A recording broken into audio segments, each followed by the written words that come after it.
하늘의 문을 여는 아침에 오신 여러분을 진심으로 환영하고 축복합니다. 이 시간을 통해서 하늘의 열린 문을 통해서 천국을 경험하고 또 경험된 천국으로 오늘 하루를 천국의 소망, 천국의 기쁨, 또 천국의 능력으로 살아가는 은혜가 살아가는 믿음의 가족들 가운데 임하기를 주의 이름으로 축복합니다. 오늘은 요한복음 4장 3절 4절 9절 말씀을 읽어 드리겠습니다. 유대를 떠나사 다시 갈릴리로 가시세 사마리를 통과하여야 하겠는지라. 혹자는 이 세상에 나 홀로 남아있다 하더라도 예수님은 이 땅에 오셔서 십자가에서 죽으시고 3일 만에 부활하셨을 것이다. 이런 믿음의 고백을 합니다.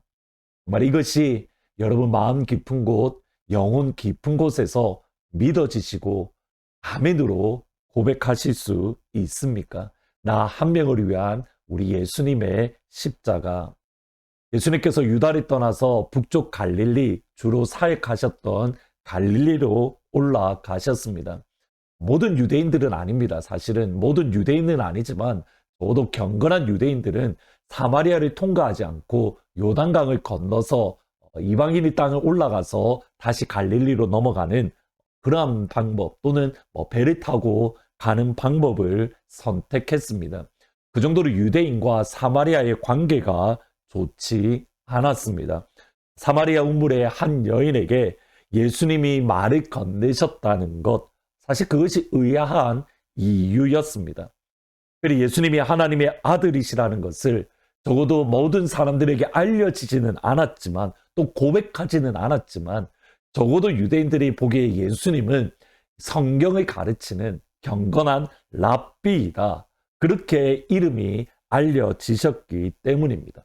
경건한 유대인의 랍비라고 알려지셨던 예수님은 사마리아를 통과해서 갈릴리로 올라가는 그 길을 선택하셨습니다.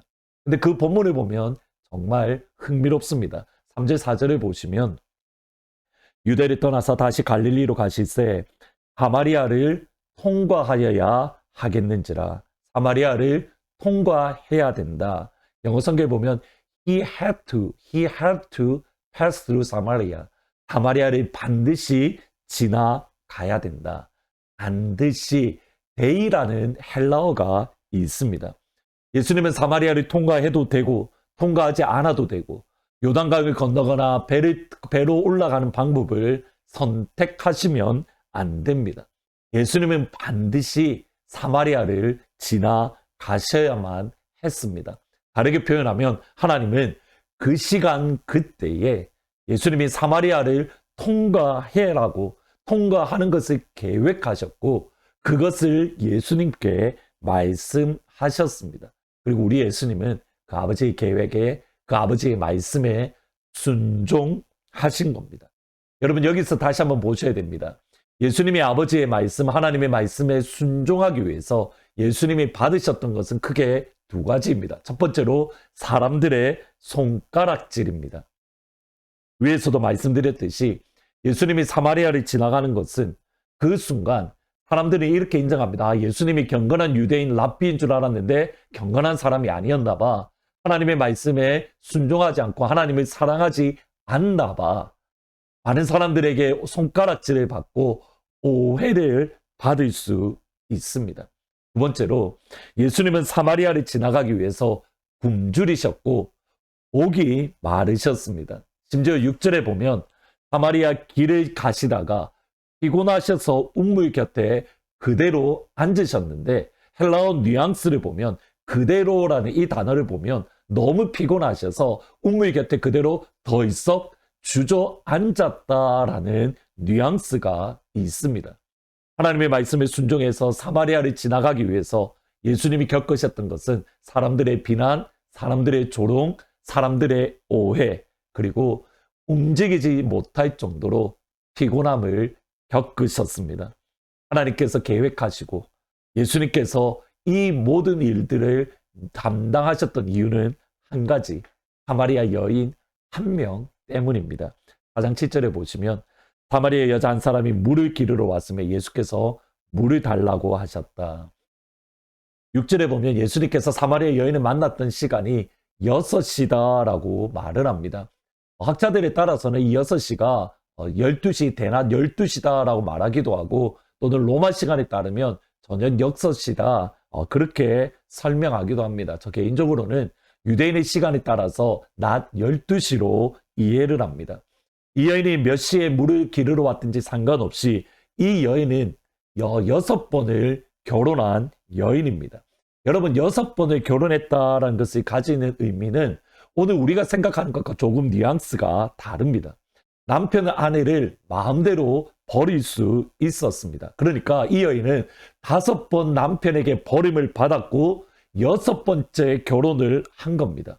그리고 왜 6번을 결혼했는가? 그 이유 역시 간단합니다. 먹고 살기 위해서. 먹고 살기 위해서 5번 버림을 받고 6번째 결혼을 했습니다. 여인 혼자서는 유대 사회에서는, 이 당시 유대 사회에서는 직업을 가질 수 없었습니다. 그러니까 돈을 벌 수 있는 방법 자체가 없었던 겁니다. 그래서 성경에 가만히 보시면 가장 사회 취약 계층을 누구라고 말하냐면 고아와 과부들. 고아와 과부들. 그러기에 이 성경 취약한 계층에 있었던 이 여인은 살기 위해서 6번을 결혼한 겁니다. 보십시오. 남편에게 5번 버림받았습니다. 먹고 살기 위해서 6번째 결혼했습니다. 이 여인의 마음과 영혼이 어떤 상태이겠습니까? 사람들에게 끊임없이 버림받았던 이 여인 한 명을 구하기 위해서 하나님은 창세전에 계획을 하셨고 예수님은 하나님의 시간이 되었을 때에 이 여인을 만나 주셨습니다.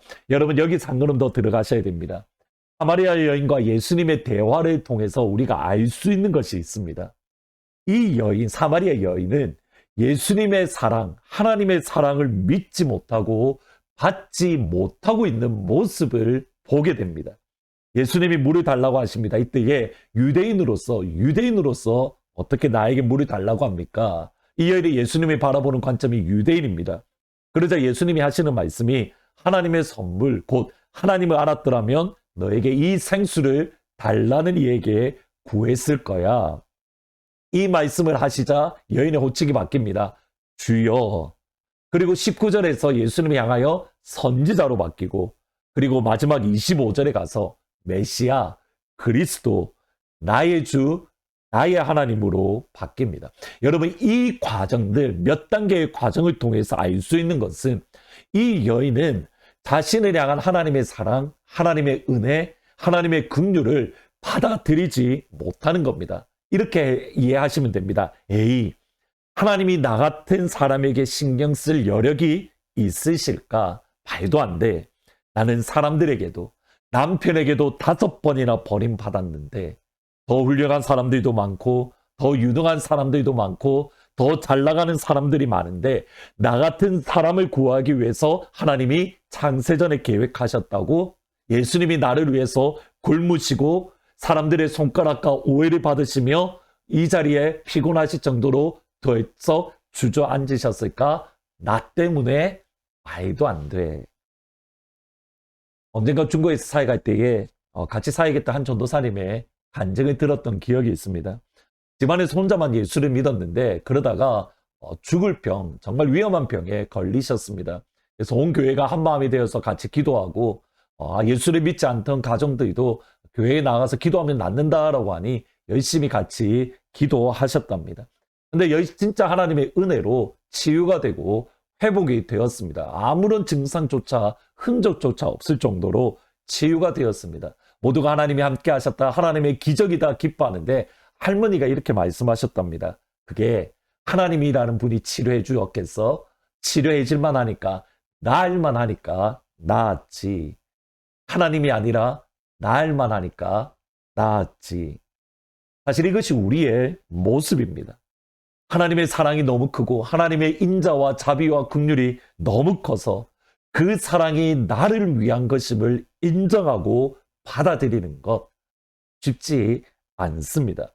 주님의 이름으로 축원합니다. 하나님은 여러분 한 명을 위해서 창세 전에 계획을 가지고 계십니다.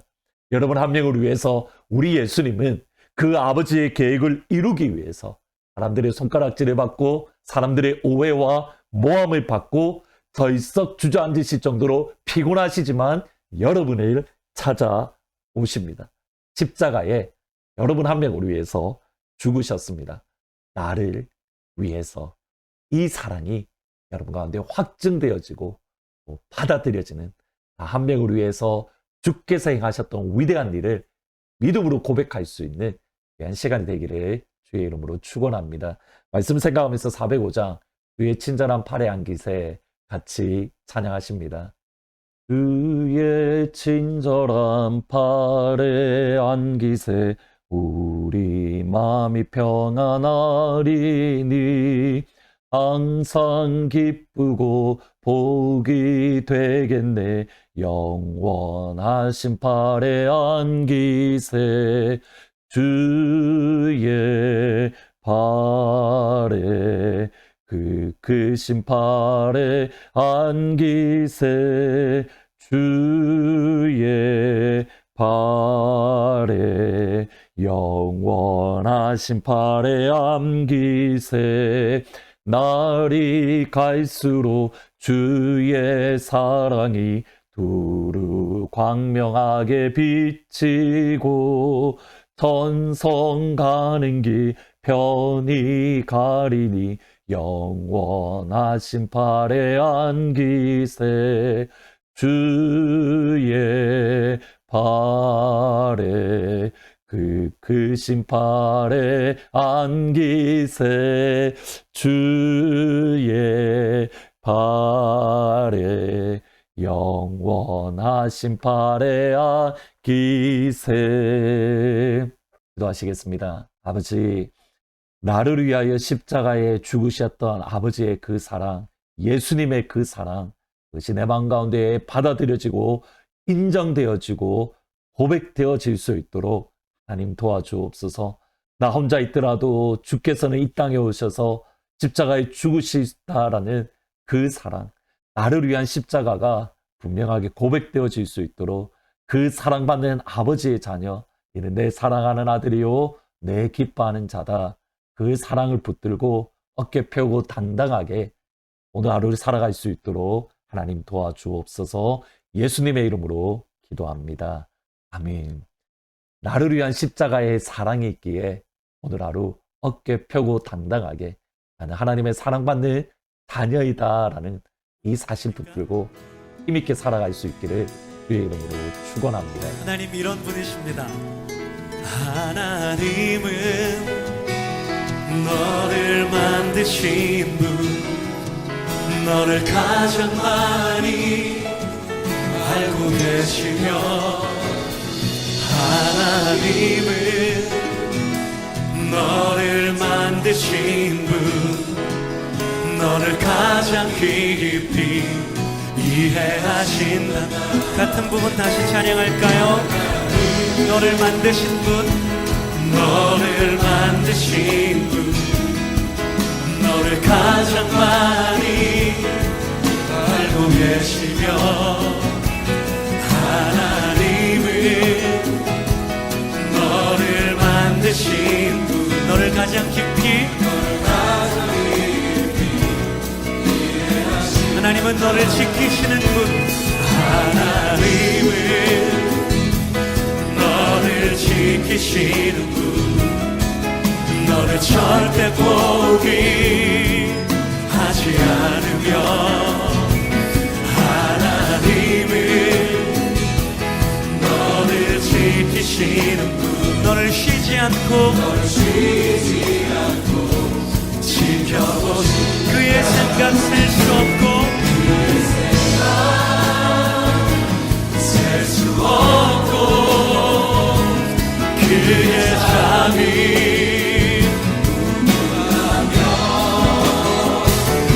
그의 성신 날마다 새롭고 그의 사랑 그치 그의 생각 셀 수 없고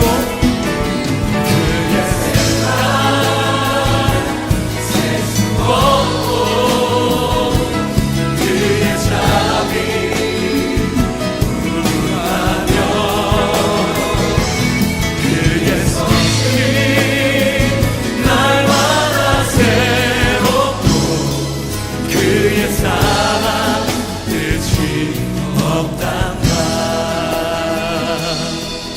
하나님은 너를 인도하는 분. 하나님은 너를 인도하는 분. 광야에서도 폭풍 중에도 하나님은 너를 인도하는 분.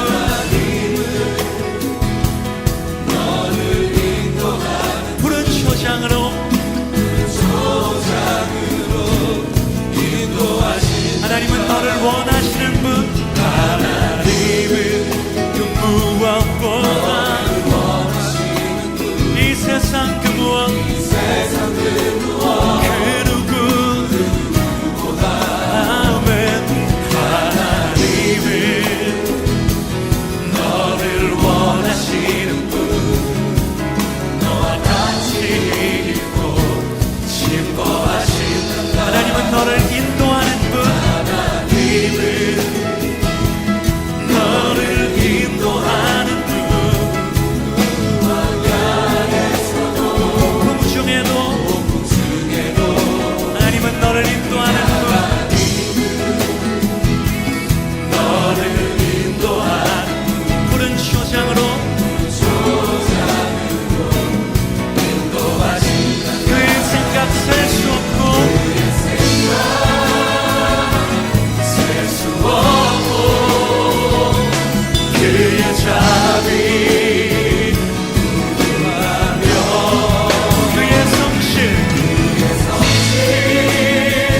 날마다 새롭고 그의 사랑 그치 그의 생각 셀 수 없고